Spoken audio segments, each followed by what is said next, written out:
பொருளாதார கட்டமைப்பு வசதிகள். பொருளாதார கட்டமைப்பு வசதிகள் நாட்டின் உற்பத்தி, பகிர்வு, வசதிக்கு பயன்படுத்துவதாகும். எடுத்துக்காட்டு: இருப்பு பாதைகள், சரக்கு ஊர்திகள், அஞ்சல், தொலை தொடர்பு நிலையங்கள், துறைமுகங்கள், கால்வாய்கள், மின் உற்பத்தி நிலையங்கள், வங்கிகள், காப்பீட்டு நிறுவனங்கள் ஆகியவை பொருளாதார கட்டமைப்புக்கு உதவுகின்றன. இவை பண்டங்கள், பணிகள் உற்பத்திக்கு உதவுகின்றன. போக்குவரத்து. உறுதியான பொருளாதார வளர்ச்சிக்கு அனைத்து இடங்களையும் நன்றாக இணைக்கக்கூடிய திறன்மிகு போக்குவரத்து முறை தேவைப்படுகிறது. இந்தியா இருப்பு பாதை, சாலை, கடல்வழி, கப்பல் போக்குவரத்து, வான்வழி போக்குவரத்தின் நல்ல கட்டமைப்பை பெற்றுள்ளது. சாலை போக்குவரத்தில் 30 லட்சம் கிலோமீட்டர் நீளம் கொண்ட சாலைகளால் உலகத்தின் மிகப்பெரிய சாலை போக்குவரத்து கொண்ட நாடாக திகழ்கிறது. ஆசியாவில் மிகப்பெரிய இருப்பு பாதை வழிகளிலும் உலகின் 4வது பெரிய போக்குவரத்து அமைப்பாகவும் விளங்குகிறது. இந்தியாவின் இருப்பு பாதை நீளம் 63,000 கிலோமீட்டர் ஆகும். இதில் 13,000 கிலோமீட்டர் மின் மயமாக்கப்பட்டுள்ளது. இந்தியாவின் முக்கியமான துறைமுகங்களான கொல்கத்தா, மும்பை, சென்னை, விசாகப்பட்டினம், கோவா ஆகிய இடங்களில் 90% கடல் வழி வாணிகம் நடைபெறுகிறது. இவை உலகின் பல பகுதிகளிலிருந்தும் சரக்கு கப்பல்கள், பயணிகள் கப்பல்கள், பொருட்கள் இறக்கும் இடங்களாகும். உலகின் அதிக பயணிகள் வந்து போகும் இடங்களாகவும் உள்ளன. இந்தியாவின் வான்வழி போக்குவரத்து நாட்டின் பெரிய நகரங்களையும் மற்றும் சிறு நகரங்களையும் இணைக்கின்றன. உள்நாட்டு விமான போக்குவரத்தை இந்தியன் ஏர்லைன்ஸ் நிறுவனமும் தனியார் விமான நிறுவனங்களும் நடத்தி வருகின்றன. பன்னாட்டு விமான போக்குவரத்து நிர்வாகத்தை ஏர் இந்தியன் நிறுவனம் நடத்தி வருகிறது. இந்திய ரயில்வே முதல் வைஃபை வசதியை பெங்களூருவில் தொடங்கியது. இந்திய விமான போக்குவரத்து நிறுவனங்களான ஏர் இந்தியா மற்றும் இந்தியன் ஏர்லைன்ஸ் ஆகியவை 27/8/2027 அன்று ஒன்றாக இணைந்தன. துறைமுகங்களின் மேலாண்மைக்கும் வளர்ச்சிக்கும், குறிப்பாக சிறு துறைமுகங்களின் வளர்ச்சிக்கு வழிகாட்ட 1950இல் தேசிய துறைமுக வாரியம் உருவாக்கப்பட்டது. அடுத்து ஆற்றல். நம் வாழ்க்கைக்கு தேவையான அங்கங்களில் ஒன்று மின் ஆற்றலாகும். இன்றைய நவீன தொழில்நுட்ப காலத்தில் மின்சாரம் இன்றி நாம் வாழ்வது கடினம். மின் உற்பத்திக்கு பயன்படுத்த கிடைக்கக்கூடிய மூல வளங்கள் அடிப்படையில் 2 வகையாக பிரிக்கப்படுகின்றன. முதலில் புதுப்பிக்க இயலாத ஆற்றல் மூலம் வளங்கள். 2 புதுப்பிக்கக்கூடிய ஆற்றல் மூல வளங்கள். புதுப்பிக்க இயலாத மின் ஆற்றல் மூலங்கள் என்னன்னா, இதன் பெயருக்கு ஏற்றாற்போல் இத்தகைய வளங்களை நாம் மறுபடியும் பயன்படுத்த முடியாது. அவை தீர்ந்து விட்டால் மறுபடியும் உருவாக்க முடியாது. இத்தகைய ஆற்றல் மூலங்கள் தொடர்ந்து பயன்படுத்திட அவை காலப்போக்கில் தீர்ந்து போகும். உதாரணம் நிலக்கரி, பெட்ரோலியம், இயற்கை வளி, வாயு, மேலும் பல.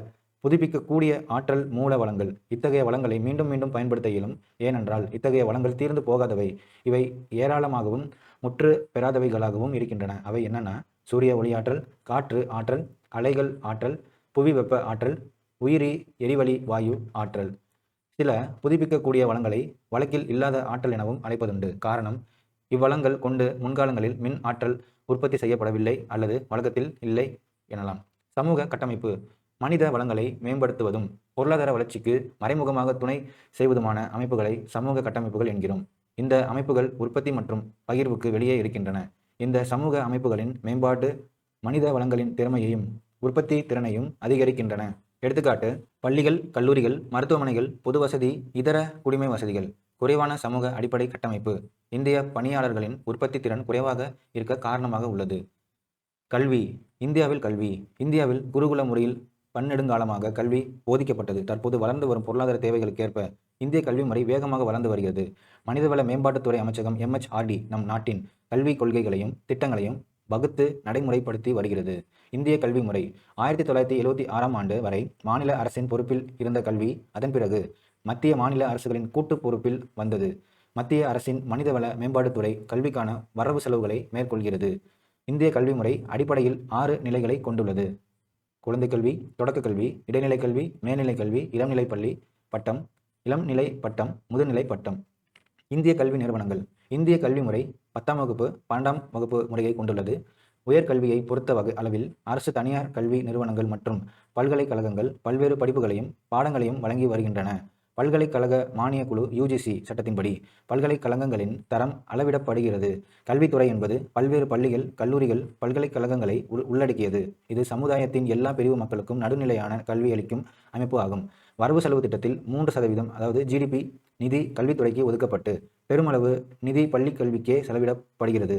இருப்பினும் ஒரு மாணவருக்கு ஆகும் கல்வி செலவு இன்னமும் குறைவாகவே இருக்கிறது. உடல்நலம். இந்தியாவின் உடல்நலம் மாநில அரசின் பொறுப்பில் வருகிறது. மத்திய சுகாதாரம் நலவாழ்வு கழகம் central council of health and welfare பல்வேறு நல கொள்கைகளையும் திட்டங்களையும் நடைமுறைப்படுத்தி வருகிறது. மத்திய நலத்துறை அமைச்சகம் நலத்துறையின் நிர்வாகத்தையும் அதற்கான தொழில்நுட்ப தேவைகளையும் கவனித்துக் கொள்கிறது. இந்தியாவில் உடல்நலம் பேணுதல் பல முறைகளில் பல வடிவங்களில் நடக்கிறது. ஆயுர்வேதம், சித்தா, யுனானி, மூலிகை மருத்துவம், ஹோமியோபதி, ஆங்கில மருத்துவம், யோகா முதலான பல முறைகள் இங்குண்டு. ஒவ்வொன்றிலும் தனித்தனி சிகிச்சை முறைகள் மற்றும் சிறப்பு குணங்களும் உள்ளன. இந்தியாவில் மருத்துவ சிகிச்சை மேற்கொள்ள நடுவண் நலத்துறை அமைச்சகத்திடமிருந்து முறையான அனுமதி பெற வேண்டும். அனைத்து மருத்துவ நடைமுறைகளும் ஒரே அமைச்சகத்தின் கீழ் ஆயுஷ் தற்போது உள்ளன. இந்தியாவில் உடல்நல பணிகள் மத்திய நலத்துறை அமைச்சகத்தின் கீழ் வருகின்றன. மாநிலங்களை பொறுத்தவரையில் கேரளா மற்ற மாநிலங்களை விட உடல்நலம் பேணுதலில் சிறப்பான இடத்தை பெற்றிருக்கிறது. மற்ற முன்னேறிய நாடுகளை ஒப்பிடுகையில் இந்தியாவில் உடல்நலம் பேணுதல் திருப்திகரமாக இல்லை. இலங்கையை விட இந்தியாவில் உடல்நலம் பேணுதல் குறைவாகவே உள்ளது. இந்திய பொருளாதார சிந்தனையாளர்களின் பங்களிப்பு. திருவள்ளுவரின் பொருளாதார கருத்துக்கள் காலத்தால் அழியாத அறநூலான திருக்குறளில் காண கிடைக்கின்றன. திருவள்ளுவரின் காலம் குறித்து பல்வேறு கருத்துக்கள் அறிஞர்கள் மத்தியில் நிலவினாலும் பொதுவாக 3ஆம் நூற்றாண்டின் சங்க காலத்திலேயே அவரின் காலமாக கருதலாம். திருவள்ளுவரின் கருத்துக்கள் நடைமுறைக்கு ஏற்றவைகளாகவே இன்னும் கருதப்படுகின்றன. வள்ளுவரின் பொருளாதார கருத்துக்கள் திருக்குறளின் 2ஆம் பகுதியான பொருட்பாலில் மிகுதியாக காணப்படுகிறது. பொருட்பால் செல்வத்தோடு தொடர்புடையது. வாழ்வின் அடிப்படைகளை அறிந்தவர் திருவள்ளுவர். அவர் மழையை வாழ்வின் பெரும் ஆதாரமாக கருதினார். மழைதான் உணவு தருகிறது, மழைதான் பொருளாதார வாழ்வின் அடிப்படையை உருவாக்குவதாக நம்பினார். வாழ்வின் அடிப்படை பொருளாதார தேவையான வேளாண்மை மழையை சார்ந்திருக்கிறது. அழிவையும் தரும், அழிவிலிருந்து மீண்டும் தலைத்தோங்கவும் செய்யும். உற்பத்தி காரணிகளான நிலம், உழைப்பு, முதல் அமைப்பு, காலம், தொழில்நுட்பம் ஆகியவை குறித்து பல கருத்துக்களை திருவள்ளுவர் எளிமையாக சொல்லியிருக்கிறார். பெருமவற்றுள் யாமறிவது இல்லை, அறிவறிந்த மக்கட்பேறு அல்ல பிற என்கிறார் திருவள்ளுவர். குறள் 61. திருவள்ளுவர் மேலாண்மையை அடிப்படை பொருளாதார நடவடிக்கை என்கிறார். உலகத்தின் அச்சாணியாக வேளாண்மை இருக்கிறது. பொருளாதார ரீதியாக பிற துறைகளின் செழுமை வேளாண்மை துறையின் செழுமையாக சார்ந்தது. உழவு தொழில் புரிபவன் மட்டுமே தலையாய மனிதன் ஆவான். உழுதுண்டு வாழ்வோரே வாழ்வார், மற்றெல்லாம் தொழுதுண்டு பின் செல்பவர். குறள் எண் 1032. அதிகாரம் உழவு. உழவு தொழிலே மற்ற தொழில்களை விட உயர்ந்ததாக வள்ளுவர் கருதுகிறார். பொது நிதி. திருவள்ளுவர் பொது நிதி பற்றி பொது வருவாய், பொது செலவு, பொது நிர்வாகம் ஆகிய தலைப்புகளில் விரிவாக எழுதியிருக்கிறார். வருவாய் உருவாக்குதல், வருவாயை சேகரித்தல், வருவாய் நிர்வாகம், பொது செலவு பற்றியெல்லாம் குறிப்பிடுகிறார். பொது செலவு. திருவள்ளுவர் சமநிதி நிலை அறிக்கையை பரிந்துரை செய்கிறார். ஒரு நாடு அதன் செலவுகளை கட்டுக்குள் வைத்திருந்தால் அதன் வருமானம் குறைவாக இருந்தாலும் பாதகமில்லை என்கிறார். நிதிநிலை கொள்கை வகுக்கும் போது செய்ய வேண்டியதாக அவர் சொல்வது, எப்போதும் உபரி நிதி நிலை இருக்கட்டும், சில நேரங்களில் சமநிதி நிலை இருக்கலாம், ஆனால் ஒருபோதும் பற்றாக்குறை நிதி நிலை மட்டும் கூடாது. பொது செலவை கீழ்காணும் 3 இனங்களுக்கு செலவிடுமாறு வலியுறுத்துகிறார் திருவள்ளுவர். பாதுகாப்பு, பொதுப் பணிகள், சமூக பணிகள். வெளிநாட்டு உதவி. திருவள்ளுவர் வெளிநாட்டு உதவி பெறுதலை ஆதரிக்கவில்லை. குறள் 739 வெளி உதவி கோரும் நாடுகளே அல்ல என்கிறார். வேறு வகையில் சொல்வதானால் அவர் தன்னிறைவு பெற்ற பொருளாதாரத்தையே வலியுறுத்தினார். வறுமையும் பிச்சை எடுத்தலும், அதாவது இறத்தல், பசி கொடுமையிலிருந்து பெரும் விடுதலையே ஒவ்வொரு மனிதனுக்கும் பெறக்கூடிய அடிப்படை சுதந்திரம் என்றும் ஒவ்வொரு குடிமகனும் இதனை அனுபவிக்க வேண்டும் என்றும் திருவள்ளுவர் கருதினார். வறுமையே அனைத்து தீமைகளுக்கும் வேறாய் இருந்து எக்காலத்துக்கும் தீராத துன்பங்களை தருவதாகவும் கருதினார். ஆனால் இந்தியாவில் வறுமை கோட்டிற்கு கீழ் வாழ்பவர்கள் எண்ணிக்கையில் பிச்சை எடுப்பவர்கள், வசிப்பிடமின்றி சாலையோரம் வசிப்பவர்கள் மற்றும் குப்பை எடுப்பவர்கள் அதிகமாக உள்ளனர். செல்வம் வாழ்வதற்கான வழியே அன்றி அதுவே இலக்கல்ல என்று திருவள்ளுவர் கருதுகிறார். செல்வம் சிறந்த மதிக்கத்தகுந்த வழிகளிலேயே ஈடுபட வேண்டும் என்கிறார். செல்வத்தை பதுக்கி வைப்பது பயனற்று போகும் என்கிறார். அவரை பொறுத்தவரையில் தொழில்தான் உண்மையான செல்வம், மேலும் உழைப்புதான் மிக பெரும் வளம். நலம் பேணும் அரசு. திருவள்ளுவர் நலம் பேணும் அரசு எது என்பதை குறித்து விளக்கியுள்ளார். ஒரு நலம் பேணும் அரசில் வறுமை, எழுத்தறிவின்மை, நோய்கள் முதலான இருக்காது என்கிறார். நலம் பேணும் அரசின் முக்கிய கூறுகளானவ நோய் நொடியற்ற ஆரோக்கியமான மக்கள், பெருஞ்செல்வம், நல்ல விளைச்சல், வளமும் மற்றும் மகிழ்ச்சியும், மக்களுக்கு முழு பாதுகாப்பு. மகாத்மா காந்தியடிகள். காந்திய பொருளாதாரம் நன்னெறியை அடிப்படையாக கொண்டது. 1921ஆம் ஆண்டில் காந்தி ஒரு தேசத்தின் அல்லது ஒரு தனியாரின் தார்மீக ஒழுக்க நெறிகளை காயப்படுத்தினால் அது அந்த பொருளாதார நடவடிக்கை இழுக்கானது, மேலும் அது பாவமானது என எழுதுகிறார். தார்மீக மதிப்புகளை புறந்தள்ளும் பொருளாதாரம் உண்மையற்றது என அதே நம்பிக்கையை காந்தியடிகள் மீண்டும் 1924ஆம் ஆண்டில் கூறுகின்றார். காந்திய பொருளாதார சிந்தனைகளின் சிறப்புயல்கள். கிராம குடியரசு. காந்தியடிகள் கிராமங்களில் தான் இந்தியா வாழ்வதாக கருதினார். தன்னிறைவு பெற்ற கிராமமாக முன்னேறுவதை அவர் விரும்பினார். அதிக அளவில் இயந்திரங்களை பயன்படுத்துதல், நகரமயமாதல், தொழில் மயமாதல் ஆகியவற்றை எதிர்த்தார். காந்தியடிகள் இயந்திரங்களை மிகப்பெரிய பாவம் என்று வர்ணித்தார். காந்தியடிகள் இயந்திரங்களின் தீமைகள் குறித்து விளக்க புத்தகங்கள் எழுதப்பட வேண்டும், அவற்றின் தீமைகள் மக்களுக்கு உணர்த்தப்பட வேண்டும். இயந்திரங்கள் வரமல்ல, மாறாக நமக்கு சாபம் என்று நாம் உணர வேண்டும். இயந்திரத்தின் தீமைகளை நாம் பார்க்க வேண்டும். அவை நம் இணக்கமான வாழ்வை முடிவுக்கு கொண்டு வந்து விடும் என்கிறார். தொழில் மையம். தொழில் மையம் மனித இனத்தின் பெரும் சாபக்கேடு என்று காந்தி கருதினார். நாட்டின் திறன் முழுவதையும் சுரண்டுவதை தொழில் மையம் சார்ந்துள்ளது என கருதுகினார். உற்பத்தி பரவலாக்கம். உற்பத்தி பரவலாக்கப்பட வேண்டும் என்பதை வலியுறுத்திய காந்தி, அது அநேக இடங்களில் சிறிய அளவிலும் அல்லது வீடுகளிலே உற்பத்தி நடைபெற வேண்டும் என்றும் விரும்பினார். கிராம சர்வோதயா. உண்மையான இந்தியா வாழ்வது நகரங்களிலோ புறநகரங்களிலோ இல்லை, கிராமங்களில்தான் என்று சொன்ன காந்தியடிகள், கிராமங்கள் தன்னிறைவு பெற்றவைகளாகவும் தற்சார்பு பெற்றவைகளாகவும் இருக்க வேண்டும் என்றார். உடல் உழைப்பு, பிரீட் லேபர். மனித உழைப்பின் மகத்துவம் உணர்ந்தவர் காந்தியடிகள். கடவுள் மனிதனை படைத்ததன் நோக்கமே தனக்கு தேவையான உணவை தானே நெற்றி வேர்வை சிந்தி தன் உழைப்பின் வழியில் பெற்றுக்கொள்வான் என்பதே எனும் கருத்தை நம்பினார். மனித உழைப்பு என்பதே உடல் உழைப்புதான் என்று காந்தி உறுதியாக கூறுகிறார். அறக்கட்டளை கோட்பாடு. தற்போதைய முதலாளித்து முறையை மாற்றி சமத்துவ சமூகத்தை உருவாக்குவதே அறக்கட்டளை கோட்பாடு எனப்படும். இதில் முதலாளித்துவத்திற்கு பங்கில்லை. இருப்பினும் இந்தியா சூதாட்ட முதலாளித்துவம் மற்றும் குறை கூறும் முதலாளித்துவம் சார்ந்த அனுபவங்களையும் பெற்றுள்ளது. உணவு பிரச்சினை. உணவுப் பொருட்களின் மீதான எல்லாவித கட்டுப்பாடுகளையும் காந்தி எதிர்த்தார். அத்தகைய கட்டுப்பாடுகள் செயற்கை பற்றாக்குறையை உருவாக்கும் என்றார். இந்தியா ஒரு சமயத்தில் உணவு தானியத்திற்காக கையேந்தும் நிலையில் இருந்தது. ஆனால் தற்போது உணவு தானியம், பழங்கள், காய்கறிகள், பால், முட்டை, இறைச்சி போன்ற அதிக அளவு உற்பத்தி செய்து உலக அளவில் உயர்ந்த இடத்தில் உள்ளது. மக்கள் தொகை செயற்கையான குடும்ப கட்டுப்பாடு முறைகளை எதிர்த்தார். ஆனாலும் மக்கள் தொகையை கட்டுப்படுத்த தன் கட்டுப்பாடு, பிரம்மச்சாரியம் ஆகியவற்றை வலியுறுத்தினார். தன் கட்டுப்பாடே மக்கள் தொகையை கட்டுப்படுத்த சிறந்த வழி என்று கருதினார். மதுவிலக்கு. முழுமையான மதுவிலக்கை வலியுறுத்தியவர் காந்தியடிகள். மது நமக்கு எந்த விதத்திலும் துணை செய்வதில்லை, மாறாக நோயை தருகிறது என்றார் காந்தியடிகள். இந்தியா குடிகாரர்களின் நாடாக இருப்பதை விட ஏழைகளின் நாடாக இருப்பதே மேல் என்றார். ஆனால் பல மாநிலங்களின் வருவாய் மது விற்பனையை சார்ந்துள்ளது. ஜவஹர்லால் நேரு. புதிய இந்தியாவை கட்டமைத்த முதன்மை சிற்பிகளில் ஒருவர் ஜவஹர்லால் நேரு ஆவார். சுதந்திர இந்தியாவின் முதல் பிரதம அமைச்சராக பதவியேற்ற நாள் முதல் 1964 ஆம் ஆண்டில் இறக்கும் வரை அவர் பிரதமராக பதவி வகித்தார். அவர் ஒரு மிகப்பெரிய தேச பக்தர், சிந்தனையாளர், அரசியல்வாதி ஆவார். அவருடைய பொருளாதார கருத்துக்கள் அவர் ஆற்றிய எண்ணற்ற உரைகளிலிருந்தும் அவர் எழுதிய புத்தகங்களிலிருந்தும் நமக்கு கிடைக்கின்றன. மக்களாட்சியும் மதச்சார்பின் மையம். மக்களாட்சி முறையை உறுதியாக நம்பியவர் ஜவஹர்லால் நேரு. அவர் பேச்சுரிமை, குடிமக்கள் உரிமை, வாக்குரிமை, சட்டத்தின் வழி ஆட்சி மற்றும் பாராளுமன்ற மக்களாட்சி ஆகியவற்றை நம்பியவர். மதச்சார்பின்மை இந்தியாவிற்கு நேரு தந்த மிகப்பெரிய பங்களிப்பு. நமது இந்தியாவில் இந்து மதம், இஸ்லாமிய மதம், கிறிஸ்துவ மதம், புத்த மதம், ஜைன மதம், சௌராஷ்டிரிய மதம், சீக்கிய மதம் முதலியான இன்னும் பிற மதங்களும் இருக்கின்றன. ஆனால் மத பெரும்பான்மையால் எந்த ஒரு அச்சுறுத்தலும் இல்லை. மத சார்பின்மை என்பது எல்லா மதங்களுக்கும் சமமான மரியாதை அளித்தல் ஆகும். திட்டமிடுதல். பொருளாதார திட்டமிடுதலை நம் நாட்டின் அறிமுகப்படுத்திய பெருமை ஜவஹர்லால் நேருவையே சேரும். ஒரு நாட்டின் முன்னேற்றத்திற்கான ஒருங்கிணைந்த அணுகுமுறைக்கு திட்டம் அவசியம் என்று அவர் கருதினார். 1956ஆம் ஆண்டு மே மாதம் 2வது ஐந்தாண்டு திட்டத்தின் கருப்பொருள் மீதான விவாதத்தை பாராளுமன்றத்தில் துவக்கி வைத்து பேசினார். திட்டமிடுதலின் சாரம் என்பது மனித சக்தி வளங்கள், பணம் இவற்றை சிறந்த வழிகளில் பயன்படுத்துவதை குறிக்கும் என்கிறார். திட்டமிடுதல் என்பது தொழில் மயமாதலோடு தொடர்புடையது. இதன் மூலம் ஒரு நாடு தன்னைத்தானே வளர்ச்சியடைய செய்து தற்சார்பினை அடைகிறது. எனவே நேரு திட்டமிட்ட வளர்ச்சி பெற இந்த யுக்தியை முன்னெடுக்கிறார். அறிவியல் ஆராய்ச்சி, தொழில்நுட்பம், தொழில் வளர்ச்சி ஆகியவற்றில் நேருவின் பங்களிப்பு மறக்க முடியாதது. அவர் பிரதமராக பணியாற்றிய காலத்தில்தான் பல IIT, இந்திய தொழில்நுட்ப கழகமும் ஆராய்ச்சி நிறுவனங்களும் தொடங்கப்பட்டன. அவர் எப்போதும் அறிவியல் மனப்பான்மையை வலியுறுத்தினார். ஜனநாயக சமதர்மம் என்பது இந்தியாவிற்கு நேருவின் மிகப்பெரிய பங்களிப்பு ஆகும். அவர் நம் இந்தியாவை சமதர்ம சமூகமாக கட்டமைக்க விரும்பினார். ஆனால் நேருவின் சமதர்மம் என்பது ஜனநாயக சமதர்மம் ஆகும். B.R. அம்பேத்கர் ஒரு பன்முகத்திறன் பெற்றவர். அவர் இந்திய அரசியல் அமைப்பு சட்டத்தை உருவாக்கிய சிற்பி, சமதர்ம காவலர், சமூக நீதி பாதுகாவலர் மற்றும் அரசின் திட்டங்களை வடிவமைத்தவர்.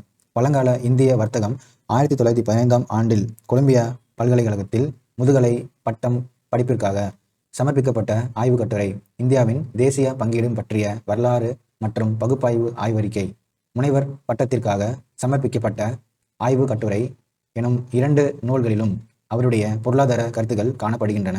மேலும் பிரிட்டிஷ் இந்தியாவில் மாகாண நிதிகளின் மதிப்பீடு, மாகாண ஏகாதிபத்தியத்தின் நிதிகள் பரவலாக்கம் பற்றிய ஓர் ஆய்வு கட்டுரையாக வெளியிடப்பட்டது. 1921இல் அம்பேத்கருடைய பிரிட்டிஷ் இந்தியாவின் மாகாண நிதி பரவலாக்கல் எனும் ஆய்வு கட்டுரை MSc பட்டத்திற்காக ஏற்றுக்கொள்ளப்பட்டது. மேலும் 1923இல் ரூபாயின் பிரச்சனைகள் எனும் ஆய்வறிக்கையை ஏற்று லண்டன் பொருளாதார பள்ளி DSc பட்டம் வழங்கியது. ஆச்சரியமான செய்தி என்னவென்றால் இந்திய ரிசர்வ் வங்கியானது அம்பேத்கர் நூலான ரூபாயின் பிரச்சனைகள் அதன் தோற்றமும் அதன் தீர்வும் என்பதில் வழங்கப்பட்ட வழிகாட்டுதலின்படி கருத்தாக்கம் பெற்றது. அவருடைய பொருளாதார கருத்துக்கள் 4 தலைப்புகளில் கீழே கொடுக்கப்பட்டுள்ளன. நிதி பொருளாதாரம். அம்பேத்கருடைய பெரும்பாலான நூல்கள் அவர் வெளிநாட்டில் தங்கியிருந்த 1913 முதல் 1923 வரையிலான காலத்தில் எழுதப்பட்டவை. அவர் நிதி பொருளாதாரம் குறித்து நிறைய எழுதியிருக்கிறார். மாகாண நிதி பெருக்கத்தை 3 நிலைகளாக பிரிக்கிறார். 1. ஒப்படைப்பு வரவு செலவு திட்டம் 1871 முதல் 72 முதல் 1876 முதல் 77 முடிய. 2. ஒதுக்கீடு வரவு செலவு திட்டம் 1877 முதல் 78 வரை முதல் 1881 முதல் 82 முடிய. மற்றும் 3. வருவாய் பங்கீடு வரவு செலவு திட்டம் 1882 to 83 முதல் 1920 முதல் 1921 முடிய. வேளாண்மை பொருளாதாரம் 1918ஆம் ஆண்டில் அம்பேத்கர் இந்தியாவில் குறைந்த நிலவுடைமை மற்றும் தீர்வுகள் என்ற கட்டுரையை எழுதினார். ஆடம் ஸ்மித்தின் நாடுகளின் செல்வத்தைப் போல் நிலவுடைமை ஒருங்கிணைப்பு, நிலவுடைமை விரிவாக்கம் இவற்றிற்கிடையேயான வேறுபாட்டினை கூறுகிறார். சமூக நீதி பொருளாதாரம். சமூக முன்னேற்றத்திற்கு சாதி மிக பெரிய தடையாக இருப்பதாக அம்பேத்கர் நம்பினார். சாதி சமூக பிரிவினருக்கு வழி வகுக்கிறது. தனி மனிதர்கள் தங்களுக்குள் வேலைகளை பரிமாறிக்கொள்ளும் வழி இருக்க வேண்டும் என்று அவர் சொன்னார். மேலும் சாதிய முறை சமூக பதற்றத்திற்கு காரணமாக அமைகிறது.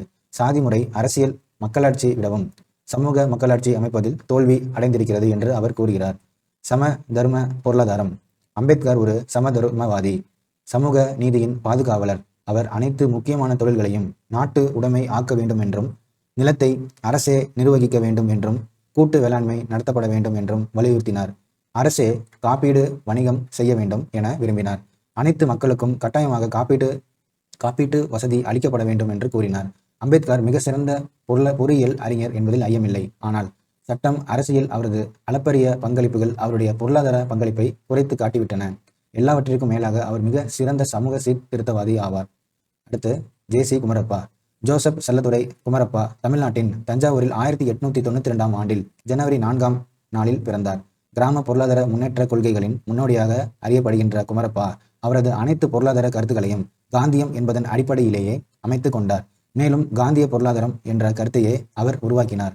காந்திய பொருளாதாரம். ஜே.சி. குமரப்பா காந்தியின் கருத்தான கிராம தொழில்கள், கிராம தொழில் வளர்ச்சி சங்கம் ஆகியவற்றை வலுவாக ஆதரித்தார். கிறிஸ்துவ காந்திய மதிப்பீடுகளை உள்ளடக்கி அவர் கோட்பாடுகளை கொண்டு வந்தார். அதில் அகிம்சை கொள்கை, மனித நடத்தைகளை மையப்படுத்துதல், முன்னேற்றம் ஆகியவற்றை பொருள் முதல் வாதத்திற்கு பதிலாக பயன்படுத்தினார். சமதர்மம் எடுத்துரைக்கும் வர்க்க போர் முக்கியத்துவத்தை நிராகரிக்கும் அதே வேளையில் தடையில்லா சந்தையில் உள்ள பருப்பொருள் வளர்ச்சி, போட்டி மற்றும் திறன் ஆகியவற்றின் முக்கியத்துவத்தையும் நிராகரித்தார்.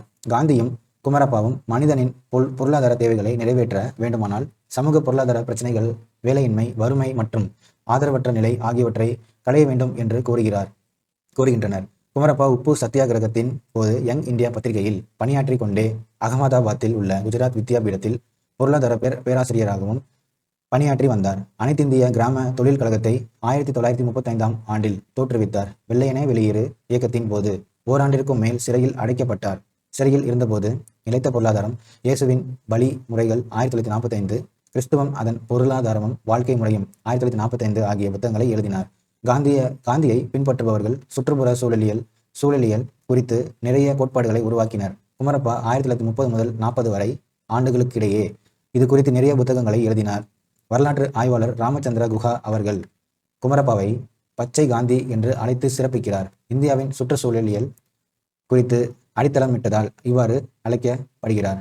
இந்திய திட்ட குழுவிலும் இந்திய தேசிய காங்கிரஸ் கட்சியிலும் பணியாற்றி வந்த குமரப்பா வேளாண்மைக்கான தேசிய கொள்கைகள் மற்றும் கிராம முன்னேற்றம் குறித்து பல கொள்கைகளை வகுத்து தந்தார். சீனா, கிழக்கு ஐரோப்பியா மற்றும் ஜப்பான் போன்ற நாடுகளுக்கு அரசு முறை பயணம் சென்று அங்கு இருந்த கிராம வளர்ச்சி திட்டங்களை பார்வையிட்டு நம் நாட்டில் அமல்படுத்த முனைந்தார். வி.கே.ஆர்.வி. ராவ். பி.ஆர். பிராமனந்தாவின் கூற்றுப்படி சுதந்திரத்துக்கு முன்னும் பின்னும் இந்தியாவின் தலை சிறந்த பொருளியல் அறிஞர்களாக டி.ஆர். காட்கில், சி.என். வக்கீல், வி.கே.ஆர்.வி. ராவ் ஆகியோரை குறிப்பிடலாம். இந்த அறிஞர்கள் சிறந்த கனவுகளோடும் இந்திய பொருளாதார பிரச்சனைகளை ஆராய்ந்து கொள்கைகளையும் திட்டங்களையும் இந்தியாவின் முன்னேற்றத்திற்காக வழங்கியிருக்கிறார்கள். வி.கே.ஆர்.வி. ராவ் ஒரு தேர்ந்த எழுத்தாளர். அவர் 3 முக்கிய கருத்துக்களில் ஆர்வமுடையவராக இருந்தார். நாட்டு வருமானம், உணவு, ஊட்டச்சத்து, பண்டங்களின் பகிர்வு மற்றும் வேலை வாய்ப்பும் தொழில் பகிர்வும். நாட்டு வருமானம் கணக்கீடு முறை. நாட்டு வருமானம் கணக்கீட்டு முறையின் வாயிலாக ராவ் ஒரு நடைமுறை பொருளாதாரவாதியாக நினைவில் கொள்ளப்படுகிறார். ராவ் JM கீன்ஸின் மாணவர் மட்டுமல்லாது கோலின் கிளார்க் அவர்களுடன் பணி செய்து இருக்கிறார். HW சிங்கர் கீன்ஸின் மாணவர்களில் சிறந்தவராக VKRV ராவ் அவர்களை கருதுகிறார். ராவின் கணக்கீட்டு முறை பொதுவாக வளரும் நாடுகள், குறிப்பாக இந்தியாவிற்கு உகந்த தேசிய வருமான கருத்துகள், முன்னேறி கொண்டிருக்கும் பொருளாதாரத்தில் முதலீடு, சேமிப்பு, பெருக்கி ஆகியவற்றை ஆய்வு செய்தல், வளர்ச்சி குன்றிய நாடுகளின் தொழில் மையமாக்கலின் விளைவுகளை, தேசிய வருவாயை இணைத்து படிக்க வேண்டும், முழு வேலை வாய்ப்பும் பொருளாதார முன்னேற்றமும் என்ற ராவின் ஆய்வு கட்டுரை வேலை வாய்ப்பு துறையில் மிக சிறந்த ஒன்றாக கருதப்படுகிறது. பன்னாட்டு உணவு உதவி. உலக வறுமையை ஒழிப்பதில் ராவ் சிறந்த கொள்கைகளை வகுத்து தந்தது மட்டுமல்லாது உணவுப் பொருட்களை பன்னாட்டு அளவில் பரிமாறிக்கொள்ள வேண்டும் என்றும் தேர்ச்சி பெற்ற பன்னாட்டு சாதங்களின் பங்களிப்பு கருத்தையும் முன்வைத்தார். தனது பங்களிப்பு மட்டுமின்றி பன்னாட்டு உதவி வெளி வளங்களின் மூலம் உணவுக்காக நிதி வாய்ப்புகளை உருவாக்கினார். சமதர்மத்திற்கு ஆதரவு. இந்திய திட்டமிடலின் முந்தைய காலங்களில் ராவ் சமதர்ம இந்தியாவை வலியுறுத்தினார். அரசாங்கமே பொருளியல் நடவடிக்கைகளை கட்டுப்படுத்தும் அதிகாரம் கொண்டது என்றும் பொதுத்துறை பொருளாதார வளர்ச்சியின் உச்சத்தை தன் கட்டுப்பாட்டில் வைத்து பொருளாதார முன்னேற்றத்தில் பெரும் பங்கு வகிக்க வேண்டும் என்ற கருத்தையும் கொண்டிருந்தார். ராவின் பார்வையில் தொழில்மயமாதல். ராவ் எழுதிய இந்திய பொருளியல் வாழ்வில் என்ன தவறு 1938 என்ற சிறு புத்தகத்தில் இந்தியாவில் தனிமனிதர் வருமானம் குறைவிற்கும் தனிமனிதர் ஊட்டச்சத்து குறைவிற்கும் பின்வரும் காரணங்களை விளக்குகிறார். முறையற்ற நில உடைமை, நிலம் துண்டாடல், நிலம் பிரிக்கப்படுதல், பயிர்களுக்கு குறைவான நீர்ப்பாசன வசதி கிடைத்தல், பேரளவு தொழில்துறை இன்மையால் வேலையாண்மையில் அதிக மக்கள் தொகை அழுத்தம் ஏற்படுகின்றது, முதலீடு இன்மை, நாணயத்தில் தன்னாட்சி கொள்கையின்மை, பணம் பற்றிய கருத்துக்களில் தங்கத்தை உடைமையாக கொள்வதை ஊக்குவித்தது. கிராம தொகுதிகள். கிராம முன்னேற்றத்திற்காக கிராம குழுக்கள் அமைக்கப்பட வேண்டும். ஊரக வளர்ச்சிக்காக கிராமங்கள் தொகுப்பாக ஒரே அழகாக செயல்பட வேண்டும். அதனால் கிராமங்கள் சமூக பொருளாதார மேம்பாடு அடையும். அக்குழுக்கள் திறம்பட சுய முன்னேற்றத்திற்கு பொதுமக்கள் பங்கேற்புடன் தங்களை வடிவமைத்துக் கொள்ளும். குழுக்கள் ஒன்றுக்கொன்று உதவி கொள்வனவாகவும் அதன் மூலம் சமூக பொருளாதார தொடர்பு கிராமத்தில் அதிக வளர்ச்சியையும் ஆற்றல் மிக்க உற்பத்தியையும் தன்னாக்கு முறையில் செய்ய பொதுமக்கள் அதன் முன்னேற்றத்தில் பங்கெடுத்து கொள்பவர்களாகவும் இருக்க வேண்டும் என்று ராவ் கருதினார். முதலீடு, வருமானம் பெருக்கி. முன்னேற்றம் அடையாத நாடுகளின் முதலீடு, வருமானம் பெருக்கி ஆகியவற்றிற்கு இடையேயான தொடர்பு 1952 எனும் தலைப்பில் ராவ் அவர்கள் இயற்றிய புத்தகம் பேரியல் பொருளாதாரத்தில் அவரின் குறிப்பிடத்தகுந்த பங்களிப்பு ஆகும். சிந்தனையாளர், ஆசிரியர், பொருளாதார ஆலோசகர் மற்றும் நேரடி கொள்கை வடிவமைப்பாளர் என்ற பார்வையில் JM கீன்ஸின் அடிகளை பின்பற்றியவர். நிறுவன கட்டமைப்பாளர். ராவ் தேசிய அளவிலான 3 ஆராய்ச்சி நிறுவனங்களை உருவாக்கினார். அவை டெல்லி பொருளாதார பள்ளி டெல்லி, பொருளாதார வளர்ச்சி கழகம் டெல்லி, சமூக பொருளாதார மாற்றத்திற்கான கழகம் பெங்களூர் ஆகியவனவாகும். அடுத்து அமர்த்தியா குமார் சென். நோபல் குழு சென்னின் பங்களிப்பை பற்றி குறிப்பிடும்போது அவருடைய சமூக தெரிவு கொள்கை, வளர்ச்சி, பொருளாதாரம், வறுமையும் பஞ்சங்களும் பற்றிய ஆய்வு, உரிமங்கள் திறன், முன்னேற்றம் பற்றிய கருத்து 1998 ஆகியவற்றை குறிப்பிடுகிறது. வறுமையும் பஞ்சமும். வறுமை மற்றும் பஞ்சம், உரிமம் மற்றும் இழப்பு பற்றிய சென்னின் ஒரு கட்டுரை 1981 எழுதப்பட்டது சிறந்ததாக இருக்கிறது. அவருடைய புத்தகத்தில் பல்வேறு பஞ்சங்களை பற்றி ஆய்வு செய்து அவற்றின் உண்மையான காரணங்களை எடுத்து காட்டியிருக்கிறார். வறுமை பற்றிய பல்வேறு விளக்கங்களை ஆராய்ந்து முழு வறுமை, தொடர்புடைய வறுமை ஆகியவை பற்றிய காரணங்களை கூறி கவனத்தை ஈர்க்கின்றார். வறுமையும் சமத்துவமின்மையும். சென் இந்தியாவில் வறுமை பற்றியும் மற்றும் சமத்துவம் இன்மை பற்றியும் நிறைய எழுதியிருக்கிறார். வருமான பகிர்வு, வறுமை கோட்டிற்கு கீழே உள்ள மக்களின் நுகர்வு ஆகியவற்றை கணக்கில் எடுத்துக் கொள்ள வேண்டும் என்பது சென் அவர்களின் முக்கியமான கருத்தாகும். திறன் பற்றிய கருத்து. பொருட்கள் அல்லது பயன்பாடுகளை விட திறன்களை வளர்ப்பது பற்றிய சென்னின் கருத்துக்கள் முக்கியமானவையாக கருதப்படுகின்றன. சென் அவர்களின் கருத்துப்படி திறன் என்பது அடிப்படை கச்சா பொருட்களை மக்கள் நலத்திற்காக மாற்றி அமைப்பது ஆகும். உரிமைகள், ஊட்டச்சத்து உணவு, மருத்துவம், உடல்நல பாதுகாப்பு, வேலைவாய்ப்பு, பஞ்சத்தின் போது வழங்கப்படும் உணவு ஆகியவை நமது உரிமைகளாக மாற வேண்டும் என்று சென் கருதினார். இத்தகைய உரிமைகளை வழங்குவதில் ஏற்பட்ட தோல்வியே பஞ்சம் ஏற்படுவதற்கு காரணமாகும் என அவர் கருதுகிறார். தொழில்நுட்ப தெரிவு. மூலதன செறிவு நுட்ப முறையில் உழைப்பாளர்கள் உபரியாக உள்ள பொருளாதாரத்தில் வேலை வாய்ப்புகளை அதிகரிப்பது கடினம் என்று தொழில்நுட்ப தெரிவு என்ற புத்தகத்தில் சென் குறிப்பிடுகிறார். முடிவாக அமர்த்தியா சென் பொருளியல் அறிஞர் மட்டுமல்ல, நன்னறி தத்துவ அறிஞரும் ஆவார். அவர் சுதந்திரத்தை நேசிப்பவர், மனிதநேய ஆதரவாளர். அவர் ஏழைகளை குறித்து அதிக அக்கறை எடுத்துக்கொண்டார். மேலும் அவர்களை இரக்கத்திற்கு உரியவர்களாக பார்க்காமல் உரிமைகள் வழங்கப்பட அதிகார உரிமைகள் கொண்டவர்களாக பார்க்க வேண்டும். அதிகாரம் வழங்குதல், கல்வி, உடல்நலம், ஊட்டச்சத்து, பாலின சமநிலை, துன்பம் நேரும் காலங்களில் பாதுகாப்பு ஆகியவை வழங்கப்பட வேண்டியவர்களாக கருதுகிறார். தொகுப்புரை. இப்பாடம் இந்திய பொருளாதாரம், அதன் வளங்கள், உள்கட்டமைப்பு வசதிகள் மற்றும் ஆற்றல் பற்றிய பார்வையை மையப்படுத்துகிறது. இந்திய பொருளாதார சிந்தனையாளர்களின் தத்துவங்களை பற்றி விவரிப்பதால் மாணவர்கள் ஆர்வமுடன் சிறந்த பொருளியல் அறிஞர்களின் நல்ல நூல்களை வாசிப்பார்கள்.